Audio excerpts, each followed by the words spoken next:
Hello friends, welcome to Examshala. This is doctor Sim Azad. मित्रों, दोस्तों और सिविल सर्विसेज एस्पिरेंट्स, इस बार 2020 के जो परीक्षा देने वाले परीक्षार्थियों हैं उनके लिए एक विशेष पैकेज लेके मैं आया हूं. और ये पैकेज एक सक्सेस पैकेज के रूप में इसे कंसीडर करेंगे आप, क्योंकि अगर एज सच कहा जाए कि 90 डेज प्रोग्राम है, 90 डेज का वक्त आपके पास है और आपका काउंटडाउन कल से शुरू हो जाएगा, 1 अप्रैल से शुरू हो जाएगा. तो उस दृष्टिकोण से देखते हुए मैंने एक डिज़ाइन को प्लान किया है. आई थिंक कि आपके लिए काफ़ी यूजफुल होगा. Again I am telling you my friends, aspirants, and even though the seasons campaigner also, that I am going to make a fantabulous program regarding that UPSC, cracking UPSC for the civil services exam. UPSC की जो सबसे बड़ी hurdle है, पहली hurdle के लिए जिस चीज के बारे में बताने जा रहा हूं, कैसे 90 दिन के 700 घंटे को आप यूटिलाइज करेंगे. You have to keep in your mind very cautiously, and please make out your pen and paper ahead with that too. So I am going to start with that too, and the name of the program, as it is reflecting to you, Master Stroke for GS CSAT 2020 20PT, जून का month याद रखेंगे.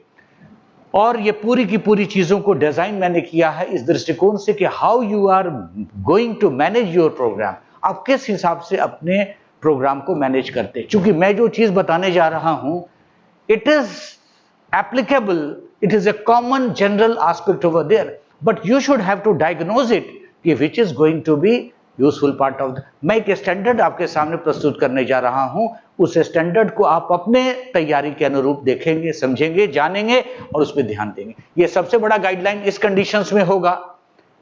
बच्चे सबसे ज्यादा परेशान हैं, बच्चे की सबसे ज्यादा व्याकुलता है कि टाइम को कैसे मैनेज करें इस 90 दिनों में. और इस 90 दिनों में 700 घंटे आप यूटिलाइज कर सकते हैं, कैलकुलेटिव है. मैं उसी एस्पेक्ट में बताने जा रहा हूं आपको. Okay, so fine, to begin with this part of that, to begin with part of that, crack UPSC के साथ जो चीज बता रहा हूं, कैसे यूपीएससी को क्रैक करेंगे आप इस कमजोर समय में. 90 डेज का प्रोग्राम है. This programme is design for 90 days. Another one is that in 90 days you can avail very well your 1700 hours. आप 700 घंटे को बहुत आसानी से यूटिलाइज कर सकते हैं. और आपकी quality study should be major part of, क्योंकि इस समय कंडीशंस क्या है, आपका जो साइकोमोटर है, आपकी जो सोच है, आपकी जो तत्परता, you are high level of concentration. और इस कंसंट्रेशन के लेवल में रिटेंशन बहुत ज्यादा होता है, इनपुट्स बहुत ज्यादा, आउटपुट बहुत ज्यादा निकल पाते हैं. उसको आप कैसे यूटिलाइज करेंगे, इसी की चर्चा करने के लिए आज मैं आप लोगों के सामने एग्जामशाला के प्लेटफॉर्म से हाजिर हुआ हूं.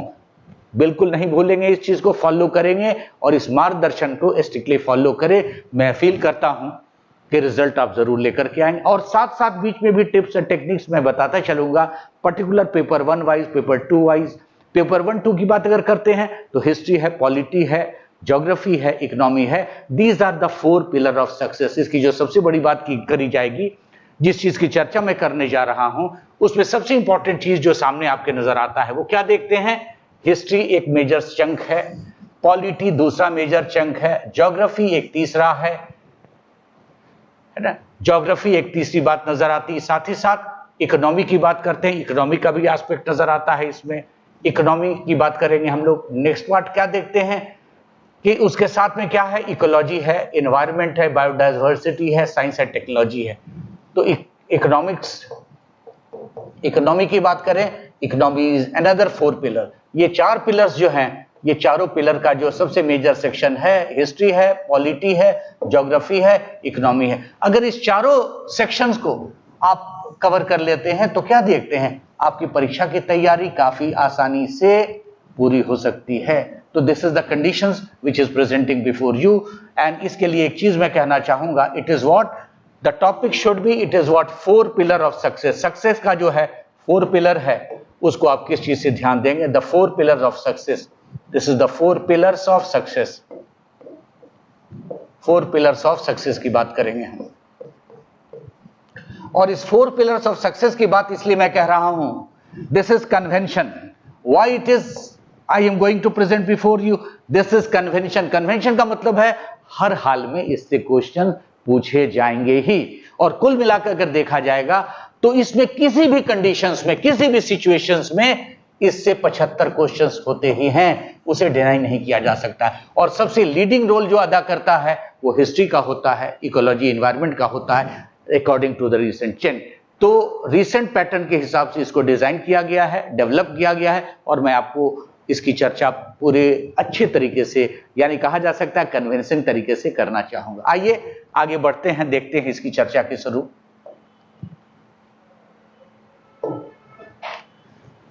To begin with history, जब हिस्ट्री की चर्चा करते हैं, if you talk about history, history की चर्चा करते हैं तो हिस्ट्री की चर्चा अगर करते हैं, हिस्ट्री के लिए मैंने कितना टाइम डिवोट किया है? 20 घंटे आप हिस्ट्री को दोगे। History, ancient history and culture को आप कितना देंगे? 20 घंटा देंगे, नोट कर लीजिए। उसके बाद क्या देंगे? मेडिवल हिस्ट्री को आप क्या देंगे? मेडिवल हिस्ट्री को आप 15 घंटा देंगे। और उसके साथ में जो सबसे बड़ी बात कही गई है, जो if you are putting behind 15 hours, the culture part is also assimilated with this. इसके साथ में कल्चर का भी सेक्शन होगा, संस्कृति का भी सेक्शन होगा, क्योंकि संस्कृति ही पार्ट है। मेडिवल हिस्ट्री से 2-3 क्वेश्चन, 4 क्वेश्चन पूछे जा रहे हैं, लेकिन लगातार का ये ट्रेंड बन गया है। And this is one of the important cut throat conditions over there. इस कंडीशंस में क्या देखते हैं कि इसकी जो विशेषता है वो यह है कि आपके लिए एक एज जो होगा, और उनके कोऑपरेटिवली आप आसानी से इस एज को स्वीकार करते हुए आगे की तैयारी कर सकते हैं।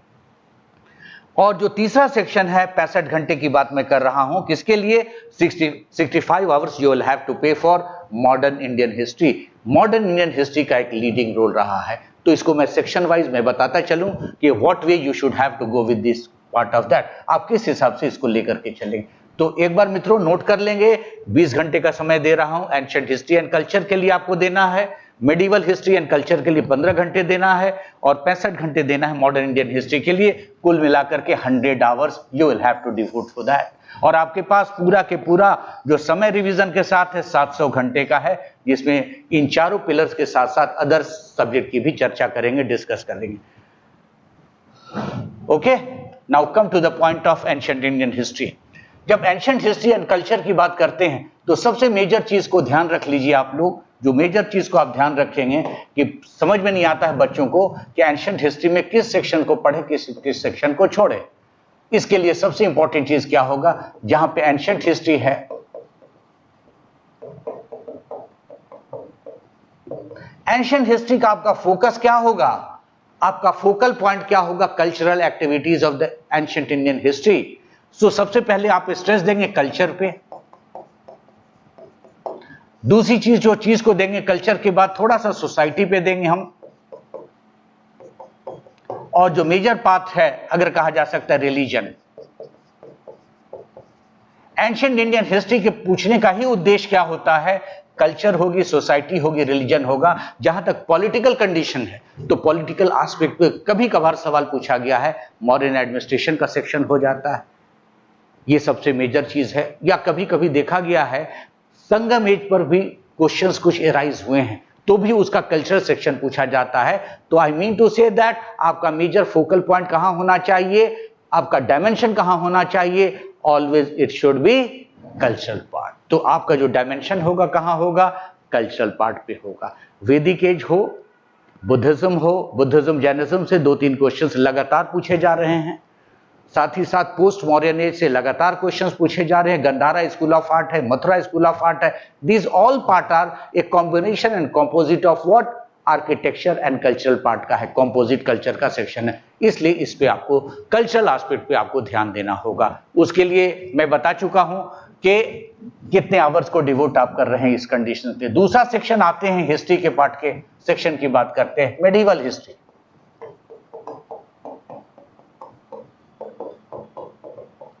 मेडिवल हिस्ट्री की अगर बात करें, चर्चा करें, if you talk about the medieval history, और मेडिवल हिस्ट्री का मतलब क्या है? What exactly is the part of the cultural part should be the major part of medieval history, and in this medieval history you should have to pay stress again what we can say culture, then architecture,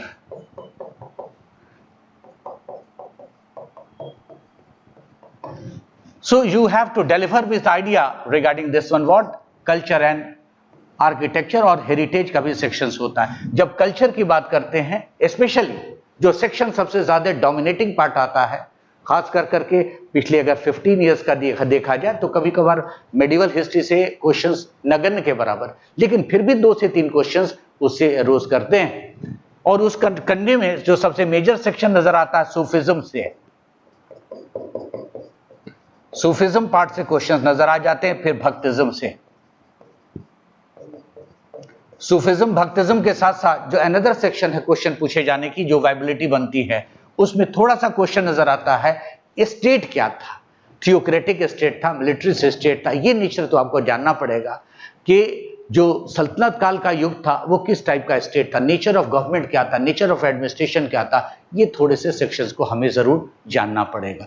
साथ ही साथ ऐसा इसलिए, अगर सवाल आप करते हैं हमसे क्या रीजन है, what are the reasons behind that we should have to study about the medieval Indian history, the reasons behind that, the cultural impact of the Sultanate or Mughal, or you can say Muslim rule in India, what are the cultural aspect regarding that। तो इससे सवाल जरूर उठता है। अगर आप कहेंगे ये सवाल कैसा होगा, हमेशा याद रखना कि यूपीएससी का जो डायनामिज्म होता है वो हमेशा देखता क्या है, कंटेम्प्ररी में उसका रेलेवेंस क्या है, यानी प्रेजेंट समय में जो भी यूपीएससी के क्वेश्चंस का डिजाइन होता है, पैटर्न होता है, नेचर होता है, उसकी विशेषता क्या है। उसकी विशेषता यह है कि वो कंटेम्प्ररी को कितना ज्यादा इंपैक्ट कर रहा है, वो कंटेम्प्ररी पार्ट को किस प्रकार से इंपैक्ट कर रहा है।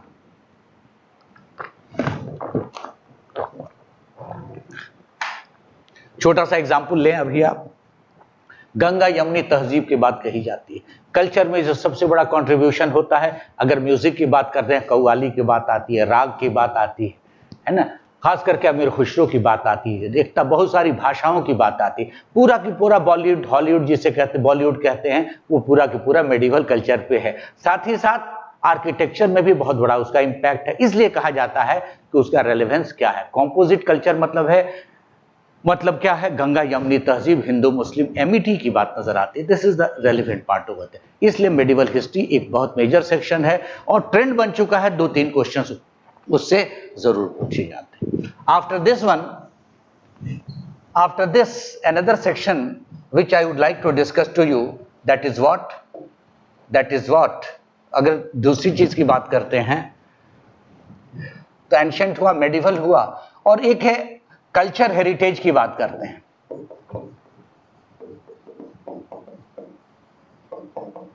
इस कल्चर हेरिटेज को एक चीज ध्यान से देंगे, आप सेपरेट मत पढ़ो। अगर सेपरेट पढ़ते हो you will waste your time. You should go with the sequencing of that. जैसे आप एंशिएंट हिस्ट्री पढ़ रहे हो तो उसके कल्चर पार्ट को फोकस दे दो। उसी तरह से मेडिवल हिस्ट्री को आप पढ़ रहे हैं, तैयारी कर रहे हैं, तो मेडिवल सेक्शन के कल्चर सेक्शन को आप एम्फेसिस कर दें, जो सबसे मेजर चीज होगी। इसमें भाषा का विकास कहां से होता है, हिंदी भाषा है, खास करके गुजराती है, भाषाओं का विकास कहां से हो रहा है, रेखता का विकास कहां से हो रहा है, उर्दू का विकास कहां से हो रहा है। इसलिए कल्चरल एस्पेक्ट को ध्यान देंगे। और कल्चर हेरिटेज की बात करते हैं तो कंडीशंस क्या नजर आता है, जैसे बहुत सारी इमारतें, जैसे टॉम ऑफ हुमायूं की बात करते हैं, और खास करके मेडिवल पीरियड की हम लोग बुलंद दरवाजा की बात करते हैं, जामा मस्जिद की बात करते हैं, ताजमहल की बात करते हैं। ये यूनेस्को लिस्ट में आया क्यों, इसका प्रोमिनेंसी क्या है, इसका सिग्निफिकेंस पार्ट है, ये एक सबसे रेलेवेंट सेक्शन नजर होकर आ जाता है। तो this way you should have to remember this part over. ये इसका रेलेवेंस प्रेजेंट टाइम से है, इसीलिए ये सवाल पूछने की संभावना होती है। क्योंकि यूपीएससी का उद्देश्य क्या होता है कि कंटेम्प्ररी चीज को देखा जाए, उसको कंटेम्प्ररी चीज से भी कनेक्ट किया जाए। तो this is the significant part regarding that. इसीलिए हम लोगों को मेडिवल हिस्ट्री पढ़ना बिल्कुल जरूरी है।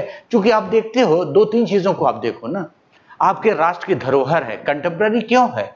हमेशा लाल किला के प्राचीर से प्रथम प्रधानमंत्री से लेकर रिसेंट प्रधानमंत्रियों ने अपना जो कहा जा सकता है कि 15 अगस्त का स्पीच डिलीवर किया, तो उसका रेलेवेंस है ना बाबा, उसका रेलेवेंस है, इसीलिए ये सवाल पूछे जाते हैं। तो this idea you should have to inculcate over here.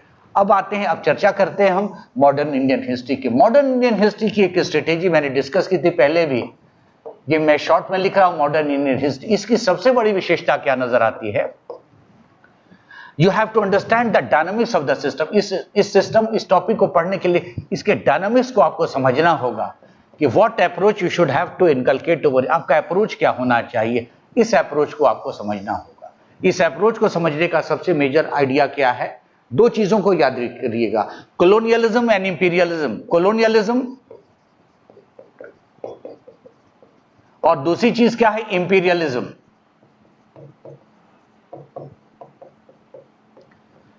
Colonialism imperialism की जो सबसे बड़ी विशेषता ये समझना होगा, उपनिवेशिक व्यवस्था कब तक थी और साम्राज्यवादी व्यवस्था कब तक थी। उपनिवेशवाद और साम्राज्यवाद की विशेषता और खास करके विशिष्टता पे ध्यान देना होगा। जब साम्राज्यवाद और उपनिवेशवाद की जब बात करेंगे तो खास बात क्या नजर आता है, जब ब्रिटिश रूल भारत में स्थापना हो जाता है, मतलब क्या है, battle of Plassey and Buxar, और 100 साल का जो इतिहास शुरू होता है, that is what the colonial period. Colonial period का फ्रेम चल पड़ता है और उस पीरियड में सबसे मेजर चीज नजर आती है ब्रिटिश एक्सपेंशनिस्ट पॉलिसी।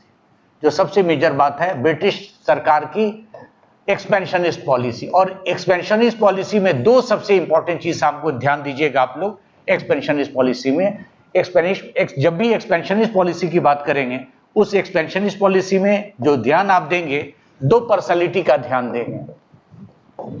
एक की बात करेंगे Lord Wellesley,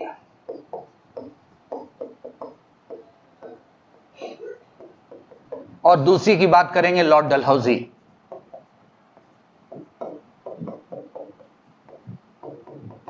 Lord Wellesley, lord Dalhousie, इन दोनों की 100 साल की साम्राज्य विस्तार की नीति थी, इस पे आप लोग ध्यान देंगे। और ये पूरा की पूरा colonial rule, colonial expansionist policy है, और इसी को कहते हैं इंपीरियलिज्म। यानी जो साम्राज्य विस्तार हो रहा है भारत में, जब ब्रिटिश यहां पे आते हैं तो उनका साम्राज्य विस्तार ही था, लेकिन भारत में रह करके भारत के हर क्षेत्रों को ग्रहण करना, कंट्रोल करना, सिस्टम में जाना, ये भी एक बहुत ही विशिष्ट व्यवस्था थी उनकी, जिसके कारण ये पूरा की पूरा कॉलोनियल रूल के नाम से जाना जाता है। लेकिन 1857 के विद्रोह के बाद से, after 1857, it was converted into imperialism, क्योंकि क्राउन का रूल भारत में आ जाता है। तो दृष्टिकोण आपको चुनना हो। एक और चीज पे ध्यान दीजिएगा आप लोग पढ़ते समय, आप हमेशा याद रखिएगा, पर्सनालिटी जरूर देखेंगे हम लोग।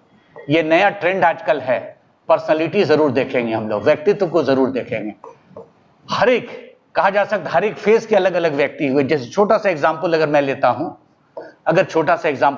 ब्रिटिश का, तो गवर्नर जनरल का रोल बहुत बड़ा रहा है। गवर्नर जनरल के साथ गवर्नर जनरल, वायसराय का रोल बहुत रहा है, तो इस चीज पे आपको ध्यान देना पड़ेगा। साथ ही साथ इनके कंट्रीब्यूशन की बात करेंगे, जैसे 1905 में मेंस का सवाल है, लॉर्ड कर्जन पे सवाल पूछा गया है, यूनिवर्सिटी एक्ट से रिलेटेड सवाल किया गया।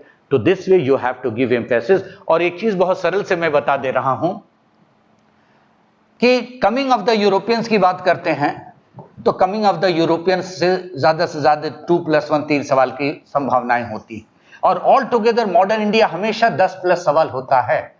सबसे ज्यादा सवाल का डोमिनेटिंग फेस होता है मॉडर्न इंडियन हिस्ट्री में। तो कमिंग ऑफ द यूरोपियंस की बात करते हैं तो 1-2 सवाल पूछे जाते हैं, पर्सनालिटी कंसर्न सवाल जरूर पूछे जाएंगे। साथ ही साथ जो देखा गया है टर्निंग पॉइंट, हिस्ट्री का जो टर्निंग पॉइंट मॉडर्न इंडिया का है, उस टर्निंग पॉइंट की सबसे बड़ी विशेषता क्या है, जब आप 1857 के विद्रोह की बात कर रहे हैं, that is a turning point, that is the element of the rise of nationalism came to prominence over here.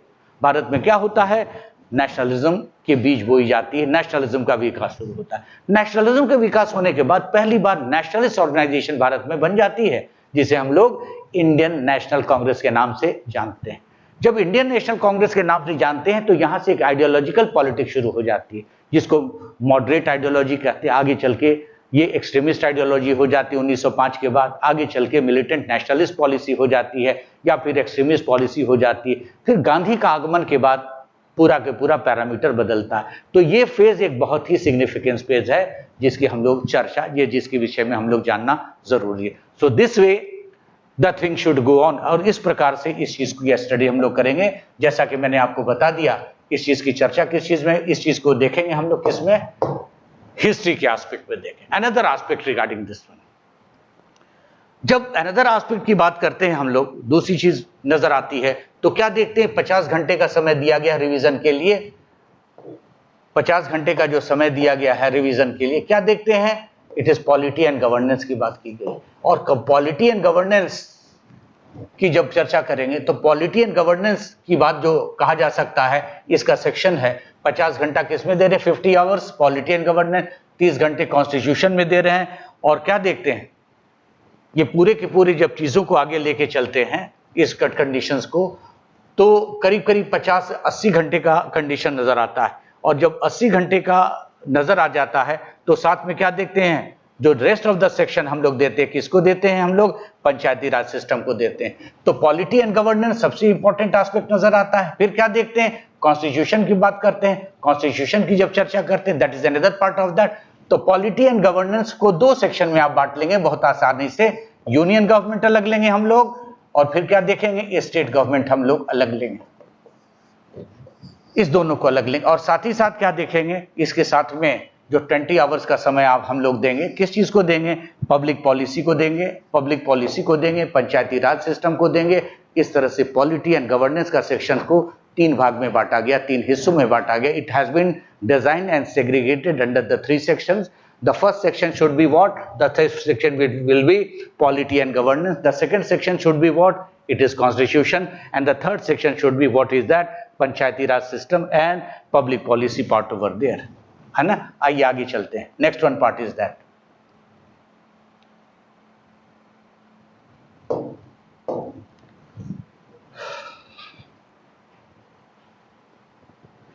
यहां पे फंडामेंटल ज्योग्राफी पहला सेक्शन है, फंडामेंटल ज्योग्राफी। इसको आप लोग कितने घंटे देंगे, आप लोग 20 घंटे देंगे। 40 घंटा किसको देंगे, इंडियन ज्योग्राफी को कितना देंगे, 40 घंटा देंगे। 80 घंटे हुए।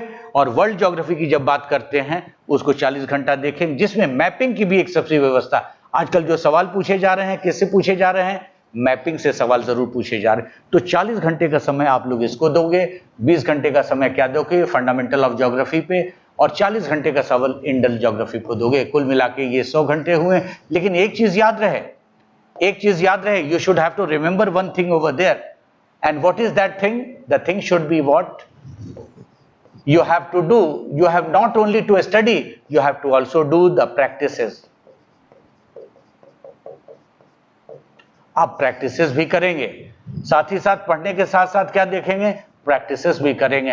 And these all things should come under 100 hours. ये सारी चीजें 100 घंटे के अंदर आपको करनी होगी। या फिर आप अपना प्रिपरेशन, आपकी पहले की तैयारी अगर बहुत अच्छी है तो ये डबल रिवीजन भी हो सकता है, डायनामिक्स बदल भी सकता है, ज्यादा से ज्यादा क्वेश्चंस की प्रैक्टिस करेंगे। अगर जिनकी तैयारी पूरी तरह से हो चुकी है 90 दिन के पहले ही, तो आप क्या करेंगे, कंटेंट को पढ़ेंगे, क्वेश्चन को सॉल्व करेंगे, किसी भी टेस्ट सीरीज को लेके चलेंगे, एग्जाम शाला की टेस्ट सीरीज को भी लेके चल सकते हैं, that is another part of that. तो this way it is going to be very very worthy and helpful for you. Another topic regarding this one is what, economic and social issues की बात करते हैं, है ना। और इसमें भी आपको you will have to devote how much time, 100 hours इसको भी आप दे रहे हैं। इस 100 आवर्स में बजट को यू विल हैव टू पे 20 hours for the budget. Budget को कितने घंटे देंगे, 20 घंटे देंगे। प्लस क्या देखते हैं, इकोनॉमिक सर्वे को कितना वक्त देंगे आप, 10 घंटे किसको देंगे, इकोनॉमिक सर्वे को देंगे। फिर क्या है, poverty and you can say another part of that you have to pay 10 hours over there. Money banking को आप 20 घंटे देंगे, फाइनेंशियल मार्केट को 20 घंटे देंगे, एंड करंट इकोनॉमिक्स को तो 20 घंटे। और प्रेजेंट टाइम में जो सबसे इंपॉर्टेंट फीचर्स आपका नजर आता है, what is important thing regarding this one is you, it is what, current economics.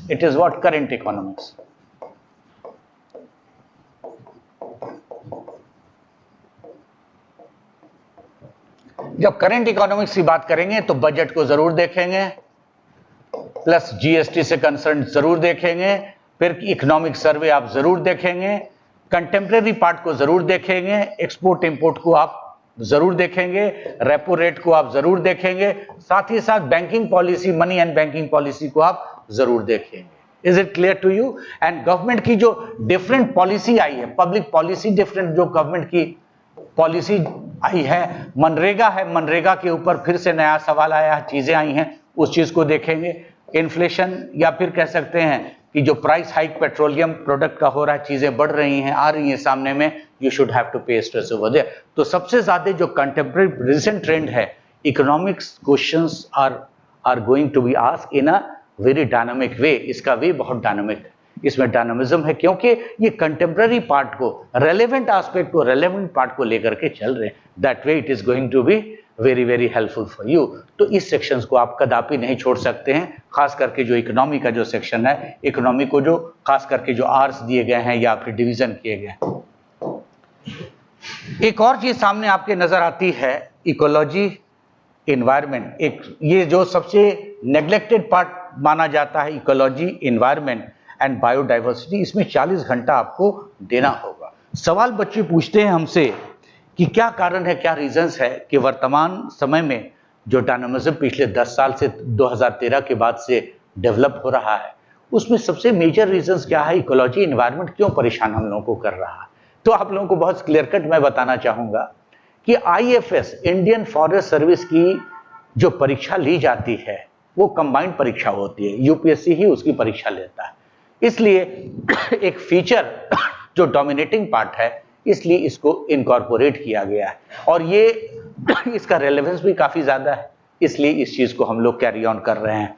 इसलिए इसके पीछे रीजंस क्या है कि जो बच्चे IFS भी देते हैं इसी कंबाइंड परीक्षा में देते हैं। इसलिए आप लोगों के लिए जो सबसे बड़ा जो कहा जा सकता है कि आपके लिए एडिटिव या कह सकते हैं कि सब कुछ जो आपको एज जो मिलेगा आपको इस चीज में मिला, इसको आप नेग्लेक्ट नहीं कर सकते, because this is like the same section, this is like the same section as a history, this is like the same section.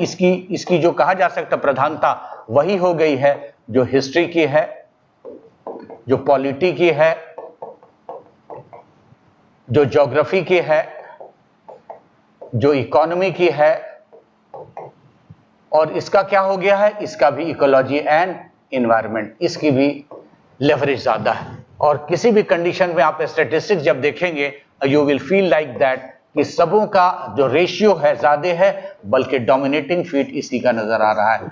History number 1 पे हमेशा रहता है, पॉलिटी नंबर 2 पे होता है, इकोलॉजी इन्वायरमेंट 3 है, लेकिन अब देखा यह जा रहा है कि इससे बहुत ज्यादा प्रश्न पूछे जा रहे हैं। तो this is not the 5 pillar, one added pillar you should have to consider over here. अब तक तो ये जाना जाता था कि 4 पिलर ऑफ सक्सेस है, लेकिन अब क्या है, ये 5 पिलर है, 5 बेस नजर आए, 1 is added pillar and this additional pillar is going to make you an edge over other part over there. और ध्यान रहे कि इकोलॉजी इन्वायरमेंट को कभी भी नेग्लेक्ट नहीं कर सकते, एंड इकोलॉजी इन्वायरमेंट बेसिक्स के अलावा जिस चीज पे आपको ध्यान देना है, the way you are going to put your attention over there regarding what, regarding ecology and environment, the basic science apart from that biology and ecology environment, this is regarding the contemporary and current facets over there, and the helpful books supposed to be, you can say Kurukshetra part is there, then the science reporter is also very important edit material for that too. Science reporter provides a lot of new things regarding this one. तो this वे मित्रों, किसी भी conditions को, ecology environment को आप history, polity, geography, economy के साथ कभी भी आप स्किप नहीं कर सकते हैं, कभी भी आप नेग्लेक्ट नहीं कर सकते हैं। अगर आपने नेग्लेक्ट किया तो you must be a great loser. इसलिए मैं आप लोगों को अवगत कराना चाहता हूं, किसी भी कंडीशन में, किसी भी सिचुएशंस में, करंट में आप इकोलॉजी इन्वायरमेंट को एक सेपरेट नोट्स बनाइए, एक सेपरेट फुट नोट्स बनाइए, पॉलिसी को बनाइए, you should have to go with that, क्योंकि बहुत बहुत इंपॉर्टेंट एस्पेक्ट है। जितने भी कहा जा सकता है सबमिट हुए हैं, मीट हुए हैं इकोलॉजी इन्वायरमेंट से, जितनी भी गवर्नमेंट की पॉलिसी आई है, एक्ट आए हैं इकोलॉजी इन्वायरमेंट से, जितना भी कहा जा सकता है सफल अभियान की बात की गई है, मोदी सरकार ने बहुत सारी चीजें चलाई हैं, यू शुड हैव टू पे special attention over, so make you can say cut a finger across regarding this one. आप इस चीज को तहे दिल से मान लीजिए, आप इस चीज को कंसीडर कर लीजिए कि ecology environment should be your 4 priority. अगर मुझसे सजेशन लोगे, मेरे 15-20 साल का तजुर्बा है, मैं कहूंगा कि किसी भी कंडीशन में इकोलॉजी इन्वायरमेंट को नहीं छोड़ो। जितने भी टेस्ट प्रैक्टिसेस हो सकते हैं आप इकोलॉजी इन्वायरमेंट पे करो, अपार्ट फ्रॉम योर 4 पिलर्स। अगर आपने 4 पिलर्स के अलावा इसको कवर कर लिया तो I can assure you that you are going to fetch 120 marks in the PT. PT में आपको 120 मार्क्स लाने से कोई भी आदमी नहीं रोक सकता अगर आपने स्ट्रेस दिया इकोलॉजी एनवायरनमेंट को. Is that clear? Now come to another facets over there.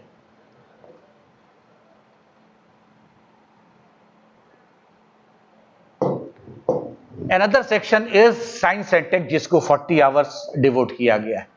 And the 40 hours has been given for what? Science and technology. And science and technology, जो basics, you have to go for the defense part, very important. जब defence section को आप देखते हैं, ये बहुत ही important significant part है defence aspect पे. Another one, nanotechnology. Nanotechnology is another part over there. So you have to pay attention for that too. Again, the book Science Reporter and the main you can see features of the Hindu का जो features आता है, खास कर करके हिंदू का जो weekly features आता है Science and Technology, that is going to help you out a lot. So without that, the things are, you can say, incomplete or unfinished. So this way you should have to go with that. This way you should have to go with this kind of activity. मैं समझता हूँ कि कहीं भी कोई शक सुबह संदेह नहीं होगा. If you have any doubt, I am ready to solve your all problem. You can say the phone number is, you can say with this slide over there. अब आगे बढ़ते हैं. After this science and technology, और science and technology में याद करो आपको 40 घंटे का वक्त देना है इसमें. Another conditions regarding that.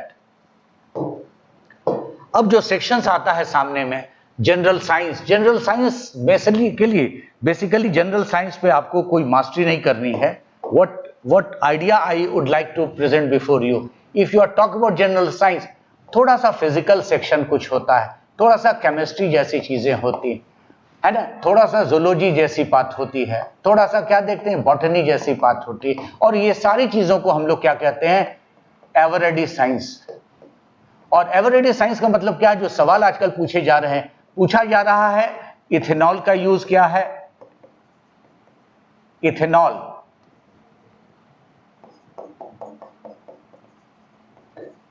का यूज क्या है. दूसरा चीज ऑक्टेन नंबर पूछा जाता है, octane number. And this octane number is what, quality of petrol kind of things, fuel over there. और फिजिक्स की बात करते हैं तो many more things which is going to be asked regarding physics, that is the mechanics section over there. Practical aspect पे उसकी utility क्या नजर आती है. उसी तरह से जब जूलॉजी की बात करते हैं तो जूलॉजी में पूरी चीजें आ जाते हैं, फ्लोरा फाउना भी आ जाता है. जूलॉजी तो जानेंगे आप, फ्लोरा एंड फाउना. ये एक्चुअली ये चीज किसकी है, this is the connectivity regarding what ecology and environment. But you should have to understand about that zoological aspect regarding that. You have to understand about the botanical aspect regarding that, and many more medicines, the function of medicines, many more diseases of animal, diseases of mankind, and many more gadgets which are going to implement with the mankind human bodies, and that is called the section of bioengineering, जिसको हम लोग bioengineering भी कहते हैं. तो ये सारा का सारा सेक्शन क्या है, एप्लीकेशन पार्ट का है, कंडीशंस पार्ट का. वैरायटी ऑफ सीड्स भी बहुत बार पूछी गई है, वैरायटी ऑफ क्रॉप पूछा गया है. तो this is the part and this is the part of common understanding part जैसी चीजें नजर आती है. तो this is the significant aspect regarding that. Another important thing you have to pay in the sense of revision regarding that. अब मैं चर्चा करूं, it is although qualifying in nature but you can't neglect it. CSAT plus revision. क्या देखते हैं, current affairs. You have to pay attention for current affairs revision. If you talk about current affairs revision, you have to segregate under certain section over there. For this one, the first major thing that is current affairs is day to day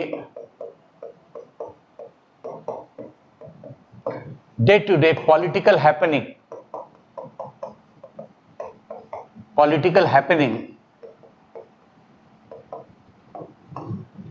regarding national, international affairs.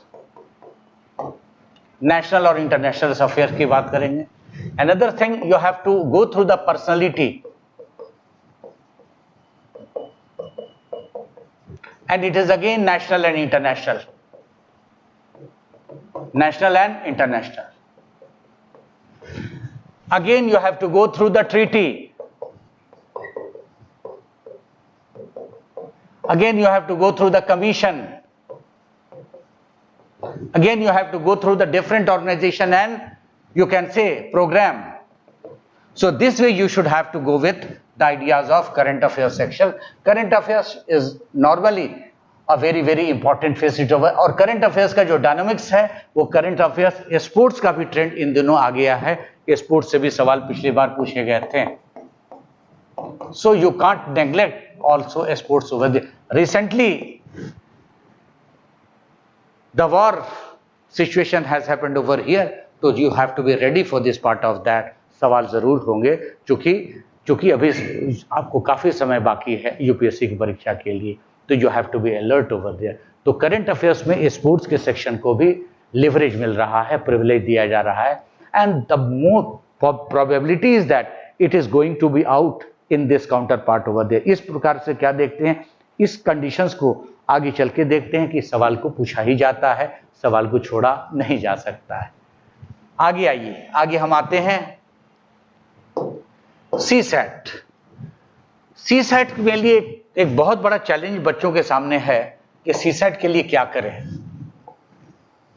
And you can never left out CSAT. CSAT is a very important section and this is the most neglected section. अगर CSAT की बात करते हैं तो CSAT बहुत ही neglected section है और CSAT को पढ़ना बहुत जरूरी है, क्योंकि अगर आप बहुत अच्छा करते हो पेपर 1 में, अगर सीसैट गड़बड़ आपका हो जाता है तो क्वालिफाई भी नहीं कर पाओगे, you are out of race से बाहर हो जाओगे. इसलिए you have to pay attention for CSAT. और सीसैट में सबसे important 50 hours has been given for the CSAT part over there. और जो one of the significant part of CSAT is that reading comprehension.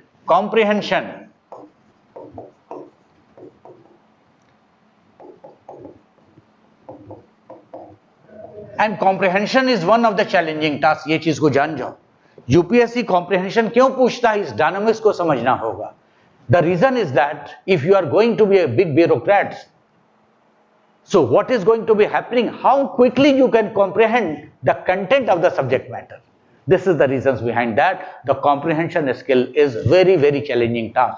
अगर बच्चे comprehension को ठीक से कर लेते हैं तो उन्हें कोई शक व संदेह नहीं होनी चाहिए कि वो परीक्षा को क्लियर नहीं कर पाएंगे. ये एक सबसे बड़ा as. Apart from comprehension, there is also a skill. What is that? Comprehension, interpersonal skills. इसकी बातें कहिए. इसके लिए आप 30 घंटा जरूर लगाएंगे. फिर है लॉजिकल रीजनिंग, डिसीजन मेकिंग. और ये कहा यह जाता है सिलेबस में +2. ये कंडीशंस क्या है, this covers from the +2 section. +2 के कहा जा सकता है सिलेबाई से चीजें आती है, but there is no standard part over there. इसके लिए सबसे इंपॉर्टेंट चीज क्या है, बेसिक न्यूमेरेसी को याद किया जाता है, कैलकुलेशन को याद किया जाता है, मेंटल एबिलिटी को याद किया जाता है. These are the significant part over there. तो कुल मिला के ये कहा जा सकता है कि ये सारे एस्पेक्ट को जब हम लोग देख लेते हैं, इस सारे एस्पेक्ट को जब देख लेते हैं हम लोग, तो हम निष्कर्ष पे पहुंचा जा सकता है. We can reach to the conclusion over there. आसानी से इस कंक्लूजन पे पहुंचा जा सकता है कि we can prepare this thing in what. आपके पास 90 डेज है. The days are what, the days are 90. Days are what, days are 90. The time allotted for this part of that, it is what 700 hours is with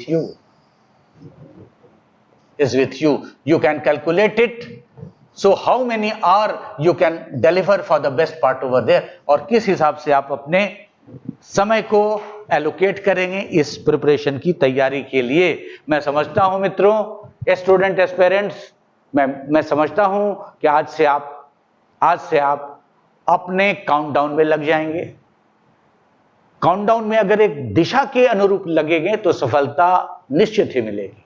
अगर कहीं भी कुछ distraction होगा तो सफलता के पाने में ज्यादा परिश्रम करेगा. ये नहीं है कि नहीं होगी, लेकिन सफलता के परिश्रम में ज्यादा अधिकांश होगा. और मैं बताना ये चाहूंगा कि you have not only about the information. आपके पास केवल और केवल इंफॉर्मेशन नहीं होगा. जब तक इंफॉर्मेशन को आप इन्वॉल्वमेंट में नहीं कन्वर्ट कीजिएगा, रिजल्ट आने में दुश्वारी होगी, रिजल्ट आने में समस्या होगी. इस चीज को ध्यान रखना होगा. मैं समझता हूं कि आप लोगों को यह चीज काफी उपयोगी सिद्ध होगी. I hope that it is going to be more and more prolific, more and more what we can say productive, more and more you can say encouraging part to do such kind of activities over there. मैं एग्जामशाला के platform से विदाई लेना चाहूंगा और साथ ही साथ बेस्ट ऑफ लक कहूंगा। मैं बीच बीच में आकर के बार बार आपको आपकी हिम्मत अफजाई करूंगा, आपको इनकरेज करूंगा, आपको बार बार इनकर प्रोत्साहित करता रहूंगा। Thank you very much. नमस्कार।